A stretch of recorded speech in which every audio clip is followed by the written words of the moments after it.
Ladies and gentlemen, welcome back to a whole new episode of Full Steam Ahead. I'm your host, Zoe, with my other guy on the other side, Mr. Cantu. What's up? What's up? What is going on, everybody? Hopefully, everybody had a great weekend, a great Monday off day, to those because the Astros did not play. And we'll talk about why they didn't play. It was a scheduled off day, but they did go do something special and go visit somewhere. I think a lot of people would like to go visit, sometime in their lives. But before we get started, Angel, I want to throw a mini shout out to the fans. Belgium, we were number one in baseball podcasts over there, which is pretty remarkable. A big milestone for us. Being with the Talking Baseballs, with the John Boy Medias, the Barstools, and the other great baseball podcasts, even great Astros podcasts as well. So I just want to throw a mini shout out to those people out there, and even to all the fans just for listening to us from the US to the UK to Australia, Canada, Mexico, wherever you're listening to us. We appreciate your support 100%. Just look out for this giveaway. It is August. We haven't done a giveaway this month, so be on the lookout. We will let y'all know. But Yeah. Angel, Well, you want nothing to add from. on? Go ahead. Yeah, nothing but Stella Arteos from now on for sure. Stella Artois, I guess you could Artois, there say you it. go. It's gonna be our favorite beer in the Belgian region. But just like I said, many shout out to y'all and to the fans for the great support. But episode 117, we're gonna call this one "Split in New York." Um, well, I mean, just right there on the title, Angel split in New York. Astros split the series against the New York Yankees. Very winnable series, I would say. It could have been possibly a sweep, to be honest with you, but there was just so much. I mean, you're gonna say the one word. I already know your one word. Um, but I mean, the offense was great. Pitching was so. I mean, it was just back and forth. So, Angel, go ahead and tell us this one word you want to describe this series. Yeah, it was inconsistency. I feel like the Astros pitching was good for 2 games, and the other 2 games didn't show up. The Astros offense was good for 2 games, and then the other 2 games didn't show up. I mean, credit to the Yankees pitchers right there. I mean, they were doing their job, but like you said, this was a winnable game. I believe in that first game, the Astros were 1 for 8 with runners in scoring position, and that first game was definitely the most winnable game. Uh, the Yankees walked a lot of people. They, the Astros just didn't take weren't opportunistic in their chances that game. Yeah, dude, like you said, you hit it on the nail of the coffin. Runners in scoring position, they were just not doing too well against the Yankees in that first game. And then game three, my gosh, 16 strikeouts as a team that the Astros had done. I mean, one through five was they all had a pair of strikeouts. So it was very inconsistent. Glad the boys did get the split though. That last game, which was oh my god, I don't know if you got to see the game right there. A lot of walks, Pitching pitching from both sides. 24 walks from if you combine from both teams. I think it was 12 from 12 and each team 12. as Mm-hmm. yeah. So I mean, the bullpen got to step it up. Jose Urquidy, on the other hand, I think he did really that bad, honestly. Just when it came to that fourth inning, he was starting to lose a little bit of command. Two straight walks on four pitches and 8 balls in a row. I mean, what can you say about him? You just really can't do nothing about it. It was his first start being back with the Astros, seeing major league batters instead of the minor league system. So I think it was a pretty decent job on his part. We'll talk about a little bit more what's going to happen with this Astros rotation, and we'll give our thoughts and our opinions. But the boys are 64 and 49, 2.5 games still back of the Texas Rangers. They had won both series at home against the White Sox and the Marlins with sweeps. They won. They're on a 6 game winning streak, I believe, right now at this moment. They're at this moment too. They're playing the Oakland Athletics at the Bay Area, so just keep an eye on that. See what happens. They did lose a key player on their Yeah, roster, and Josh that is Jung. yeah. Josh Jung is having a great AL. I mean, he could be really the rookie of the year for the AL, but he's having a great rookie season so far. His first time being in the All Star game. I'm pretty sure he could be a guy that's going to win that rookie of the year. So just to not keep an eye on that, he'll be out for 6 weeks. So possibility he won't be playing for the Rangers until maybe the end of September. But Angel, start us off with our shout outs from this New York Yankees series. There was a lot to go out, but I mean, give us, I mean, start us off. Who do you think? why not better than start off with the future Hall of Famer Justin Verlander? He is back for the Astros. First start. Jim Crane told him since the beginning when he sent out that text, be ready to pitch against the Yankees. Hope you're ready. He's like, hope you do good, right, against the Yankees because he was going to come out and pitch that game. And he did. 7 innings pitched, 7 hits, 2 earned runs, 2 walks, and 4 strikeouts. Again, that was one of um, our over unders. Is this JV gets Yeah, 7 innings pitched, and we both said we both we're hit. both in agreement because that's what he could do, right? 97 Yeah. pitches, 59 strikes, and he dealt with a blister in the first inning, and he battled through it. He stayed in the game, and again, imagine if he didn't have that blister, maybe a little bit more strikeouts, maybe a little less earned runs, right? But he did good. Unfortunately, the Astros offense was not there. Was not on the same page What? with Verlander. Welcome back, JV Yeah, two, because a he's always dealt traditional. with that tradition. Yeah, that's the best way to put it because the Astros never put any runs on the board when Justin Verlander's pitching. Yeah, just remember that no hitter. It was 0-0 into the ninth inning, I believe, and then Yeah, Toro hit a home run. I was a traditional JV start, power pitching, no offense, but hopefully that changes. Next, Jose Altuve, the little gigante, 5 for 17, one double, one home run, one RBI, 2 walks, and 2 stolen bases. Jose Altuve shines the brightest when he hears those boos, and they keep doing it. Well, they keep poking the bear, and the bear always comes yep. out in Yankee Stadium. Yeah, I mean he's been hitting the ball really well, getting off the ILs. Him and another guy we'll shout out in a minute. And like you said, I think he just feeds off the booze. He just I'm telling you, dude, he just loves the city of New York. 9 game hitting streak too. Hopefully, yeah, 9 game hitting streak as well. He hit a home run off of Nestor Cortez, which now I mean he was pretty good coming off the IL two himself. Only gave Mhm. up one hit, one earned run, and that was to Altuve. So little Giante just loves the Big Apple. But let's go with another guy, being Jake Myers, the first time on the shout out list from the FSA boys. Jake Myers, he was 3 for 11, one home run, 7 RBIs this series. In one game, he actually had 2 home runs and seven RBIs this series. Yeah. But in the last game, which really helped the Astros, he had 6 RBIs out of the 9 runs. Hmm. Second multi home run game in his career, and that is a career high with 6 RBIs himself. He did bring his rake to the Bronx, and I mean he did a really great job. 6 RBIs. I mean that's big from him and Juan Donato too. That's a little mini shout out I want to say as well. But he went 3 for 3 the first game, and then he hits a home run that last game to help the Astros extend their lead. But shout out to Yeah. the rake out there of Jake Myers. Yeah, he single handedly won the Astros that last game because without his contributions, the Astros could literally lost the series. So great job on Jake Myers. Yeah, it was really just the Jake Myers show and the Martin Maldonado show at that time because Alvarez did have a home run, but besides Alvarez's 2 run homer, it was Myers and Maldi. But speaking of the big man, your daddy, Jordan Alvarez, Air Jordan took flight in New York, took advantage of that short porch twice, dude. I don't know if you got to see that Hmm. 19 launch angle on one of the balls. That was pretty crazy. 4 for 11, 2 home runs himself, 5 RBIs, 1 walk this series. I mean, he's like I said, him and Altuve coming off the IL have been hitting the ball great. They just seen the ball like a beach ball out there, and it's helping the Astros offense. And I think it's just going to get better as soon as he continues on playing throughout these games because he just came off the IL that last game against the Texas series at home. So just continue to see what he does on the field, even in the outfield. He got to play some playing time and left at Yankee Stadium. Last but not least, Angel, I think this guy deserves it more than anybody, I would say, because he has been helping the Astros throughout the whole season and really the pitching rotation that the Astros have had.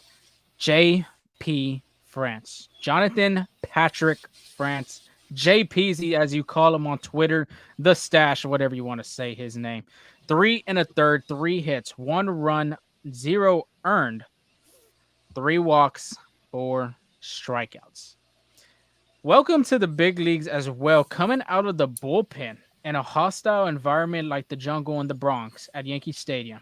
His first career relief appearance with the bases loaded and 2 outs. He did a great job. He did a great job. Phil Maton wasn't. I mean, his stuff was not there. That game right there in the last, the series finale against the Yankees, and you could just tell. And then JP France comes in there, and then he had a 3-2 count too on Glaber. And I was like, oh no, don't tell me it's gonna be another walk because Phil Maton just walked two straight in a row. If you're gonna walk another one, I mean, it's a tie ball game at that point, I believe, or they take the lead, one of those. They But take the lead. yeah, so I mean, he did a fascinating job taking over that job, being the bigger man too. When Dusty said, "Hey, we're gonna put you in the bullpen for now." Just to maybe piggyback off of Jose Urquidy. I know the Astros wanted to use him, and Dusty Baker wanted to use him in a fresh inning, but when your bullpen guy wasn't, ready, you had to step up. And I mean, JP France did that, and and a great job that he did.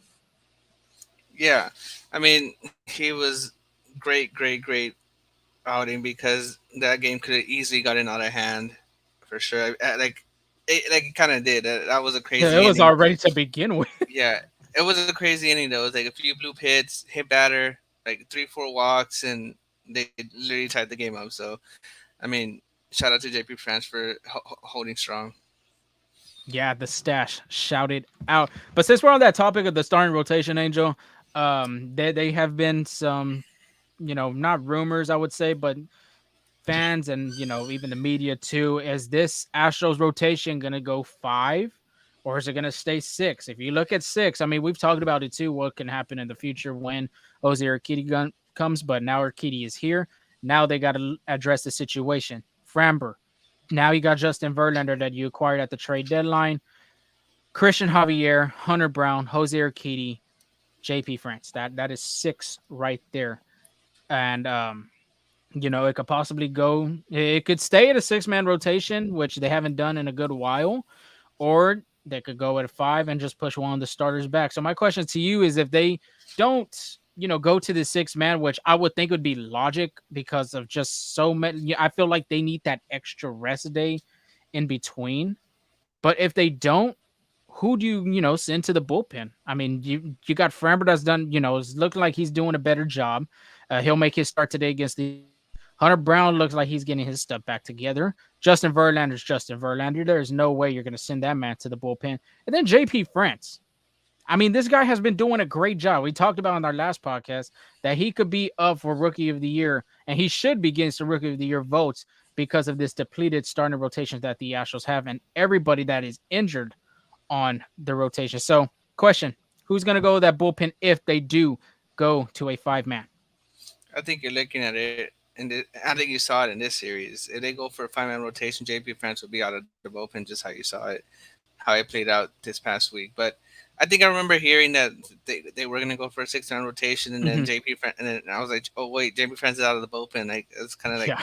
like coming off guard a little bit. But I agree with you. I think they should go. It gives the Astros again, how you said, a chance to rest their guys, but I don't remember when Verlander was here last year. I don't think I think Verlander still pitched on every 5th day, right? I don't think he got Mm-hmm. the extra rest. I think that might be an issue there. But other than that, I think it would save the bullpen for 6 man. But again, to answer your question, you you saw it in existence.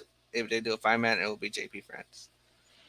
Yeah, and I mean, I think there should be some talk about maybe pushing Christian Javier, El Reptil. I mean, he does good with a 1 day of extra rest if you do a six-man. Yeah, his stats show he does better within that extra day. But two, I mean, he hasn't been Christian Javier from last year that everybody was expecting. I know you were expecting. I know I was expecting. I know a lot of Astro fans out there were expecting Christian Javier to continue dealing how he did in 2022, especially after receiving that extension that he got during spring training with Dana Brown.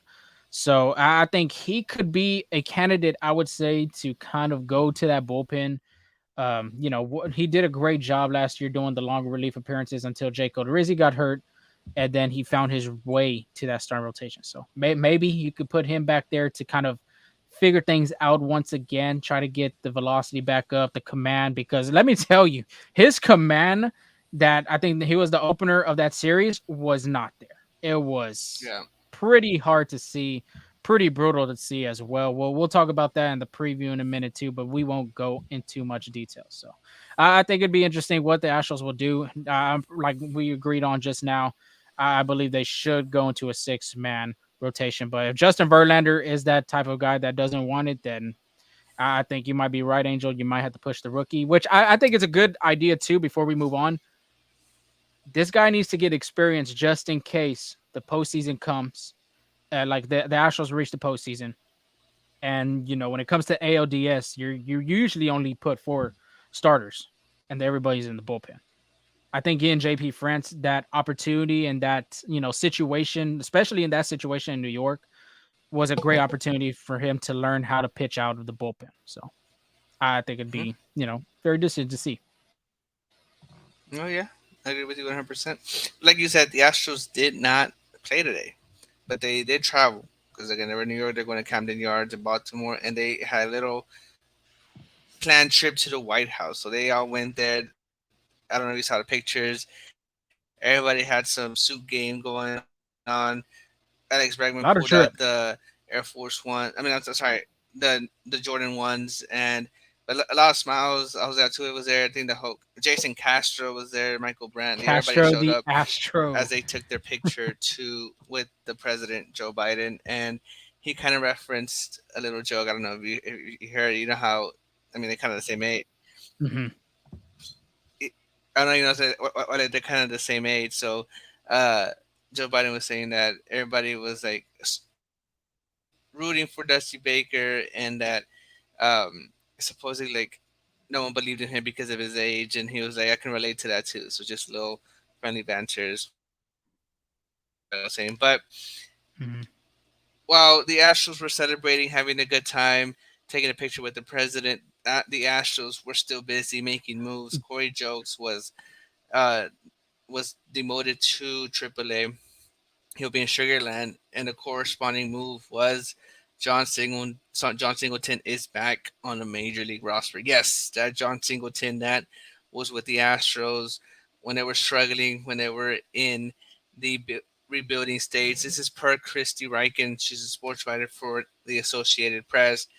She said John Singleton tells me he's heading to Baltimore where he'll be called up to play for the Astros for the first time since 2015. I don't know Wow. if that 2015, who you had? You had a young Jose Altuve, Dallas Keuchel. It was Chris Carter Jason in that team too. Castro. Yeah, Chris Carter, the legend Jason himself. Castro. Yeah. Chris Carter. How about give you some Jason Dominguez love right there too?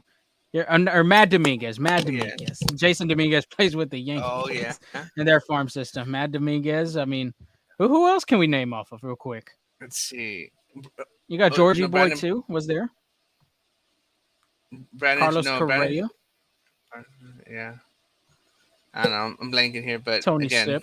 I could tell. Oh, Tony. Yeah, Tony said. Tony Sip. But yeah, it's been a while. It's been a while. But Hmm. had talked to him, he persevered, right? So last time Singleton played for the Astros was 2015.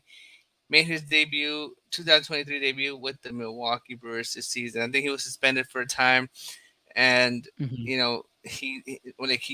thought he was gonna retire. He was like, this is over. But hats off for him too, battling through all that obstacles and persevering, and now he's back with the Houston Astros.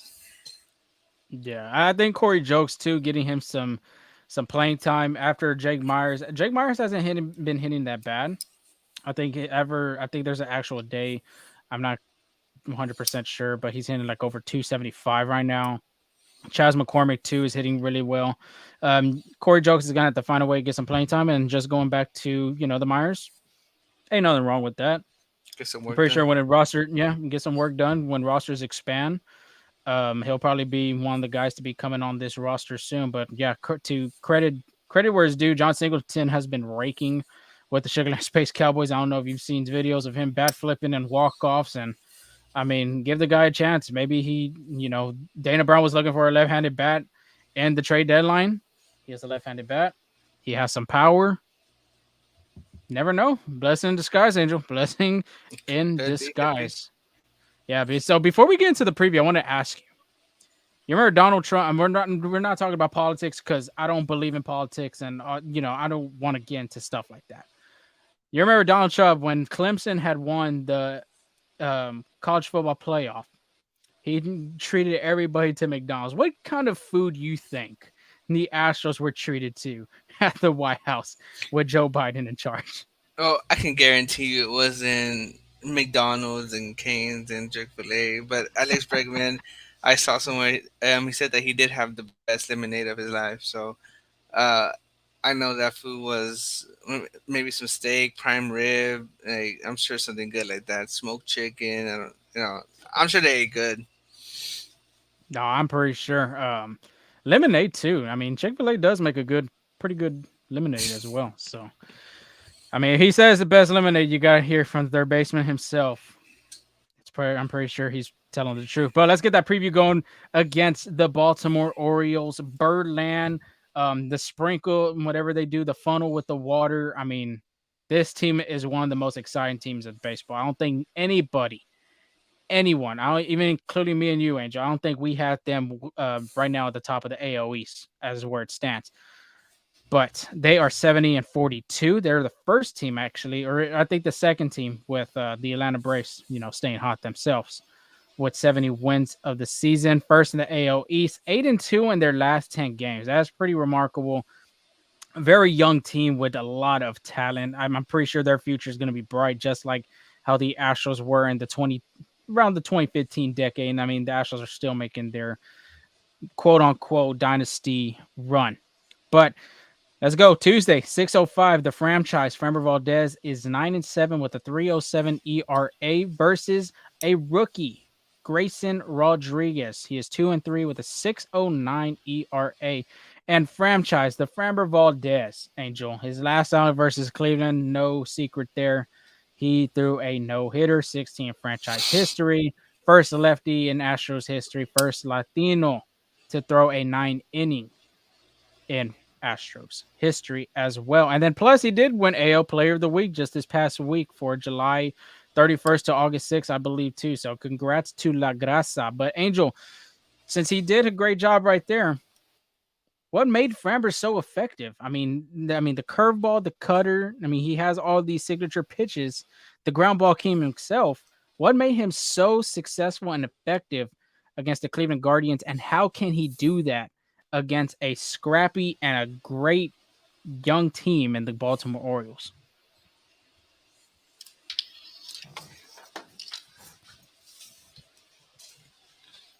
I think it was the curveball. If you look at it, he threw 42 curveballs in that start against the Cleveland. Oh, can you hear me? Yeah, I got you. Oh, Can okay. you hear me? Because it was kind of like recording on my. Yeah, yeah. It was kind of lagging. I don't know if it was me or not. Okay. Uh-huh. So I think it was his curveball. He threw 42 curveballs against the Guardians, 32 sinkers, um, 11 and six cutters, and he threw 11 pitches. I moved locations, but he threw like 11 other pitch. His slider was 11 times, but that curveball was spinning. It was good. He had the Guardian hitters off balance the entire time, and it was a good mix with the sinker. So I think if he's going to compete and do great against the Baltimore Orioles, a lot more curveballs and a lot more sinkers in there. So just keep what don't fix what's broken. So keep this in game plan. Yeah, I think he had a 3.30 something ERA, and then after the no hitter, I mean 3.07, he's back in kind of like the ERA standings, and even in the Cy Young. I mean, to begin with, I think he was a Cy Young, but after throwing that no hitter, I think he's really solidifying himself to be at least a top three candidate in that Cy Young race for the American League. Grayson Rodriguez is on the other hand, like I said, he is a 23-year-old rookie. He is a kid from the H Angel. Oh He's a wow, Houstonian, yeah, from Central Heights High School. This guy was the number 2 prospect on the Orioles farm system in 2022. You want to take a guess who was number 1 at that time? tell me. Gunnar. Oh Gunnar wow. Henderson. Which he's not having a bad year, but I think we're getting off sidetrack. I think Josh Jung could possibly win it. Anyway, last outing against Toronto, he was 5 2/3, 2 hits, 3 earned runs, 2 walks, 6 strikeouts. This guy can really, throw the ball, and he has some gas. He can pass it by you with that fastball. He has a 10.06 strikeout per nine inning rate. He carries a 480 FIP, which is really not good. But I mean, this is his first season as a rookie. He hasn't really solidified himself yet. He does pitch really well away from Camden Yards. When he's at Camden Yards, he kind of struggles. He carries a 736 ERA with a 316 opponent batting average and a 395 WOBA. So, very great opportunity for these Astro hitters, especially against a rookie like Grayson, which he didn't have a bad outing against a tough Toronto Blue Jays lineup too with Bichette, Guerrero Jr., Biggio, and all these other guys. So be interesting to see what he could do against this Astros offense and even the offense themselves. I mean, they like to terrorize rookies and show them, kind of welcome them to the league. So we'll see that matchup today. And then Wednesday, we got a 6:05 start time. We got Christian Javier, 7-2 with a 4.39 ERA versus Mr. Jack Flaherty, 8-6 with a 4.28 ERA. So, like I was telling you, Angel, his last outing against the New York Yankees, I mean, it wasn't his best stat. I mean, we thought he was going to do really good after these extra days of rest. Well, it came to an end right here against the Yankees. 4 2/3, 4 hits, 3 earned runs, 3 walks, 4 strikeouts. When you hear that, I mean, 4 hits, 3 earned runs. He had that rough first inning when he got 2 home runs off of him. After that, he was good, but I mean, the pitch count, dude, it was historically just bad. 102 pitches at the end of the day, 60 strikes. And like I was telling you, command wasn't there for him. Had over 30 pitches after the first inning. And then when he got to like the third, it was already over 70. So it just wasn't there. Off speed, curveball, slider. I mean, just wasn't breaking to his advantage. And then the fastball was just flat. I don't know if you saw there was I think the 3-2 count to Giancarlo Stanton or just a 2 strike count. He just kept throwing the fastball just right down the middle and high to Stanton, which he's going to be a good fastball hitter. And the tick wasn't there for Javier as well. I think he only threw a couple 95, not as much as he did his last outing. So it was very rough to see Mr. El Ripti struggle through that game against the Yanks.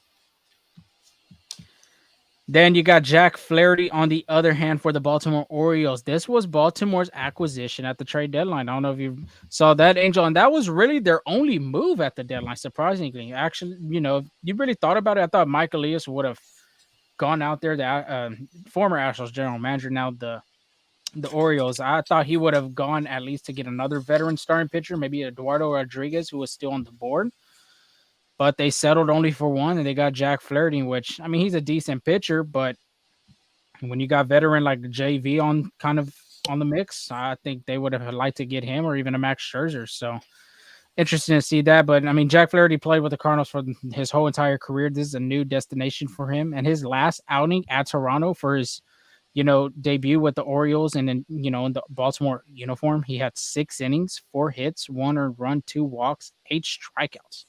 That's pretty impressive for your first outing with Birdland and showing out, for your new teammates. But this will be his first start at Camden Yards. And I know this crowd's going to be energetic to see this guy pitch. I mean, he's not like a Justin Verlander type of crowd, but I mean, this, like I said, there's cooking something special over there in Baltimore, and having a guy like that who threw a great game against the Toronto Blue Jays, high hopes for this team. And then not just that, I feel like it could boost your confidence too when you get traded to another team, Angel. But left-handed hitters have a good understanding of this guy. Right-handed hitters, they don't do a too bad job, but left-handed hitters is where it's at. And them two guys, Jordan Alvarez and Kyle Tucker. 310 opponent batting average, 381 WOBA. He does have a 519 walk to 9 inning walk rate. And then he has 31.8% of hard contact. That is pretty hot. Like, that's one of the highest numbers we've seen from a starting pitcher this season. So, Angel, my question to you, like you always tell me, your question to me, how can the Astros offense ruin Flaherty's first game in Birdland? I mean, the crowd's going to be into it. I think Jack Flaherty himself is going to be into it. How does this Astros offense ruin his debut in Camden Yards? Yeah, I'm going up by what you said. Um, you said he had a 31.8 hard contact, and a big factor in that is the location of his fastball. His fastball on Baseball Savant, if you look at it, like the most highlighted red is in the strike zone. His opponent batting average on his fastball is 298 and has a negative 5 run value. He throws it a lot more to left-handed hitters, so to prove your case correct, right? So that's why Yeah. left-handed hitters have uh, a better chance with him. Another one that like another pitch that he's been struggling to work with is his slider. In which the ironic thing is that he's a fastball slider guy. Those are pitches he throws in in the mix a lot. His slider 289 opponent batting average. Now those those pitches are the ones he throws the most and are the ones that get hit hard the most. But he also has a good curveball, and the curveball he's gonna throw it a lot to left-handed hitters. So beware. That curveball opponent batting average is 165. Hmm. So that's what you're looking for to throw you off. So you're sitting fastball, slider, but be ready to hit that curveball because he's gonna try to get hitters out because it's very effective. Yeah. If he hangs it, Astros could bang it. So Hmm. you know what them hanging curveballs can do. I don't know if he has a 12-6 Uncle Charlie kind of curveball or is it I'm not maybe a sure. knuckle curve. But do you know who does have a 12-6? That's Mr. Hunter Brown. And he will be the guy on Thursday for the mound for the Astros. 11:35 start time, Central Time. All these times I'm saying they're Central. So if you're at work, if you're at home, taking a break on your lunch, catch that game because it's going to be on. But Hunter Brown, 8-7, 407 ERA versus Dean Kramer, not Cosmo Kramer from Seinfeld. Dean Kramer. 10-4 with a 461 ERA. And Mr. Hunter Brown, I mean, Diesel has been doing a fascinating job on the mound these past 3 starts. He's done a great job. I think more of it now to him just growing as a pitcher. I feel like as a rookie, being, this first regular season, just regular season overall, I think he's like kind of realizing, hey, I don't have to blow fastballs. I don't have to throw curveballs to strike out every hitter that he faces. I mean, I think he's been kind of realizing that. But his last outing at New York, 6 innings, 5 hits, 2 earned runs, 1 walk, 4 strikeouts. His last 3 starts, Angel, they all have been quality starts. And like I said, the strikeouts haven't been like 7, 8, 6 that you would regularly see on a Hunter Brown stat. The past 3 starts all have been 4 strikeout games. So he's really taking advantage of that defense, letting them play behind him and just making them put the ball in play overall. And then on the other guy, like I said, Mr. Kramer, last outing versus the Mets, he's 5 and a third, 2 hits, 2 earned runs, 4 walks, 4 strikeouts. He has success against the Astros. Last year, the Astros just couldn't get nothing going against this guy. I don't know why, but 2-0 with a 0.54 ERA in 2 starts. Combine that, Angel, 16 and 2/3, 8 hits, 1 earned run, 2 walks, 9 strikeouts. Wow. Went over 7 and 2/3 in both starts. One of those games, he went a complete shutout 9 inning game. So this guy has a great understanding of that Astros offense. Just have to see the Astros make an adjustment. His strikeouts per 9 innings has increased from 2022. In 22 it was 6.25. In 2023 it has risen. It has increased to at 8.28. So almost about 2.3 points on the strikeout per 9 innings. But a lot of dosage what we're going to see from Mr. Kramer is his fastball and the sinker. That is what has been his success this year. That's why he is 10-4 this season. In 2022, he threw the four seam fastball 32.7 um I guess rate of the times. I mean, that was the most where he got his strikeouts. Sinker 8.7, okay? I'm going to tell you about the run value pitch because the sinker wasn't really his best pitch last year. It was the cutter. Run value pitch, four seam fastball, 6. Cutter, 10. Sinker, -3. Oh, wow. So now we go into 2023. And like I said, the fastball, he looks like he's getting more comfortable with it. And the sinker, 2023, it has increased to 35.7. The sinker, it has rised as well to 15.1. His run value pitch, From them three pitches I had said earlier with fastball, cutter, sinker, the four seamer has a 5. The cutter has a -5 now, and the sinker has a positive with a 7. So he is looking like he is very comfortable with that four seam and sink mix, which I mean, I think that's a great combo too, because the sinker is almost like a two seamer, but obviously it just cuts in or out depending, who's batting, either a lefty or righty. But the success has changed from that cutter. I mean, he used to throw the cutter more often, but now, I mean, he still does throw it, but the more success have been from that sinker and that four seamer. So just to be aware out there for this Astros offense to do well against Dean Kramer.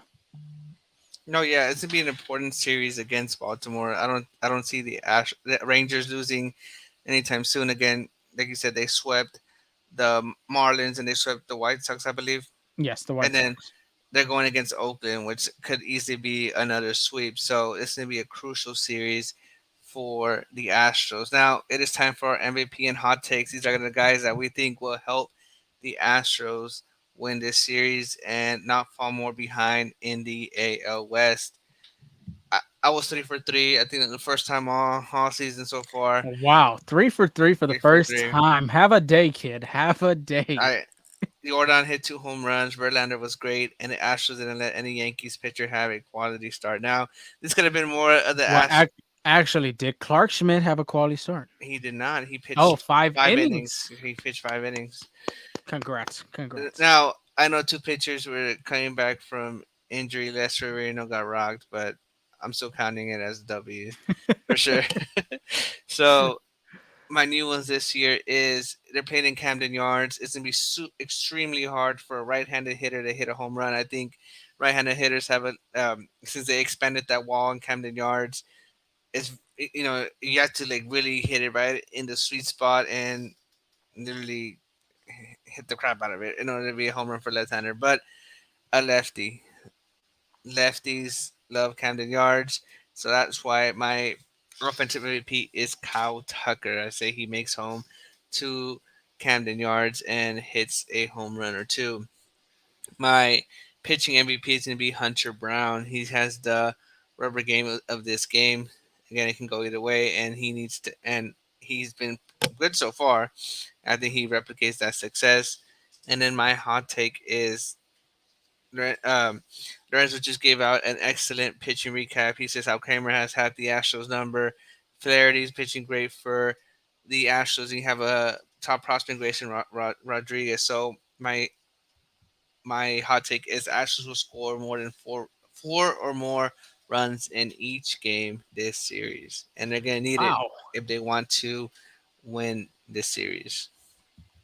That is a spicy hot take, honestly. For more than 4 runs in each game. Well, four or more. So they score four or more. Yeah, I mean that's pretty bold right there, because they got a good bullpen. Honestly, Felix Yeah. Batista, Yenner Cano, Fujinami too, that they just added, who could throw 100 plus. We told you he's gonna be good. Yeah, yeah.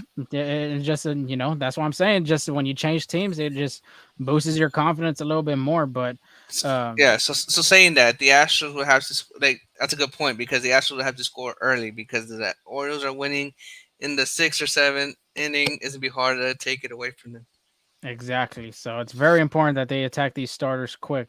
Like Angel said, Flaherty, Grayson Rodriguez is a great possibility. Kramer could come out and just not have a good game. So on my side, Angel, I mean, I went 2 for 3. I'm not gonna count Javier. I think he had 4 2/3. He didn't get the win either, and the command wasn't there for him as well. But I told you, Altuve, I mean, he just loves being in the city that never sleeps. And then Aaron Judge hitting under 350 this series. You wanna take a guess what he hit?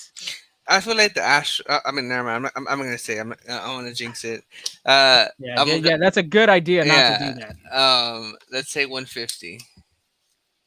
0. Oh wow. He did not get a hit this whole entire series, which is very shocking. At least one hit. But like I said in the other podcast, I respect this dude because he's battling a foot injury, a toe injury, whatever. I think he had a broken toe, and he's going out there trying to give his team the best chance of winning and trying to make a postseason run for the Yanks. So, my cap to you, because the captain, that's what captains do, and that's what he's doing for his team. But new series against another AL East team. I got Jordan Alvarez. Like you're saying, you got Kyle Tucker, left-handed hitters. Love Camden yards, like you were saying. The potent batting average I had shown with Grayson Rodriguez as well as Jack Flaherty, and you were talking a little bit more with Flaherty too. I think Alvarez just loves being in Baltimore. I don't know if it's the seafood that they bring out there that he likes that reminds him of Cuba. Even though I'm not really too sure if Cuba is really high on seafood. I'm I don't not think sure. so. I don't think. I'm not 100% sure Well, either. they But could be. They're an island, so yeah, they're an island, but it'd be interesting. I mean, yeah, that'd be interesting to know, and that's a good question I can ask him. But yeah, your daddy, I think he's going to take flight in Camden Yards. If you remember, that was his first 3 home run game in Camden Yards, even though and there was a position player pitching that last one. he hit it far too. Yeah, he He, did. There's a possibility we could see it go to that building over there. Man, what's it called? beats me honestly. Now, I don't know, but in right field, it's a great opportunity for him to go yard. My pitching MVP, I think Framber Valdez is going to continue showing out after that outing that he had against the Cleveland Guardians. I think he continues that success, especially on the road. I think he does a great job against a good Baltimore team. And then Angel, my hot take. It's not the spiciest. It's not like yours, but I do see the Astros taking this series from a red hot Orioles team. They are 8-2 in their last 10 games. They're the best in the AL East right now. They're over 70 games already. Like you were saying too, this is an important series for the Astros, and I think everybody had heard what Dusty Baker had to say at the White House that the Orioles haven't faced a really, they haven't really faced a good team or even played as a good team in a good while. So very important series. I do see them taking the series. Just of course, the Astros have that veteran presence, and when a game's on the line, kind of thing. I feel like the Astros could match better than the Orioles, but I think it's gonna be a great series, Angel. For sure. Hard battles. Like it's gonna be a hard battle. Yeah, very great battle. It could possibly be an ALDS or ALCS matchup. So great series to look at. But it's now for our final segment, and it is the over and the under. Angel, you did increase a point. I think we might be in the same range. I have 20, you have 18.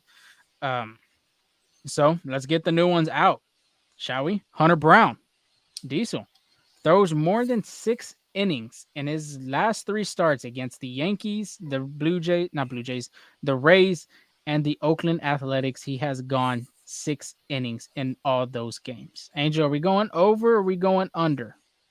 You know what? I'm gonna start off with the under on this one. Wow. Oakland, not a great lineup. Tampa Bay has their struggles. Yankees have their struggles, but this Orioles lineup is red hot and ready to do damage. So I say he goes Wow. 5 innings, but I think the bullpen's gonna be needed on this one.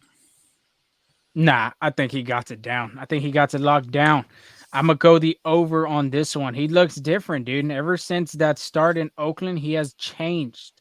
And I feel like a guy like this, after throwing Javier the next, the day before he starts, I mean, the Astros might be going into that bullpen a little bit, just depending on how Javier is. But I gotta go with Diesel going over 6 innings. It could be over 7, but like you said, it's going to be a tough lineup. Adley Rutschman, Gunnar Henderson, Adam Frazier's been doing a little bit better. Anthony Santander. They got a good lineup over there, but I have trust in Diesel throwing over 6.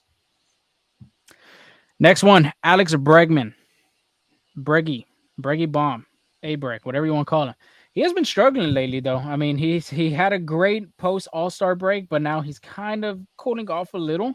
But do we see him turn it around? Do you see him recording 4 or more hits in this series against the Baltimore Orioles? Against the Yankees, he had no hits. The Cleveland Guardians, he only had 2, and the Tampa Bay Rays, he only had 2 as well. So over under, Angel. This is a hard one. Bregman could easily get over 4 hits, but we just talked about how great that Orioles starting pitching and bullpen has been. Mm-hmm. So I'm gonna go with the under on this one as well too. I need to get some ground. Man, you better hope these things hit under for you because I'm going over on this one. Bregman had said this was probably one of the most favorite ballparks to hit at. being called up in the majors and playing in his major league career already. He's liked Camden Yards. There's a story behind it too. I think his great grandfather or his grandfather had played, and he would come watch the Orioles play at the time at Camden Yards. So I'm gonna go over. I Well, think he does kind of step it up. well, I wish I had that information before making my pick. You can't change it. You can't change it. Nah, It's already done. nah, It's nah. I'm already good. it's locked. It's locked in already. So yeah, I got over on the four. So next one being the big man, Jordan Alvarez. As I said, and we have talked about lefties love hitting in Camden Yards. He's one of the guys that loves hitting in Birdland. Does he hit more than 2 home runs though this series? That's the interesting question. I can see it. I say over on this one. You say over. New York Yankees, he had two. Cleveland Guardians, he had one. Tampa Bay, he had one himself. So I'm gonna go there too. I think I'll go over on this one as well. If he hit 3 games in one game in Camden Yards, I mean, I'm pretty sure he could hit at least 2 home runs in one of these series against a Jack Flaherty, against a Grayson Rodriguez, against a Dean Kramer, or even that bullpen. Maybe he wants to hit a 100 plus off Fujinami. Maybe. Just have to see.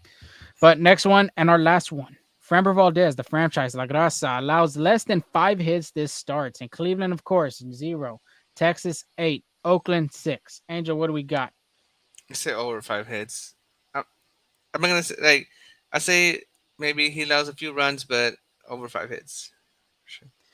This one's a bold one. Either it gives you the lead, or I just continue to take ground, or will we tie? I'm going under. I Oh think he does wow. get less than 5 hits. It's a young team. It's a young team against a guy that's been in this league for a good while. Um, Cy Young type of player. Adley Rutschman, Gunnar Henderson, like I said, these young guys, they never seen a Houdini curveball like Framber, and they hit a lot into ground balls as well.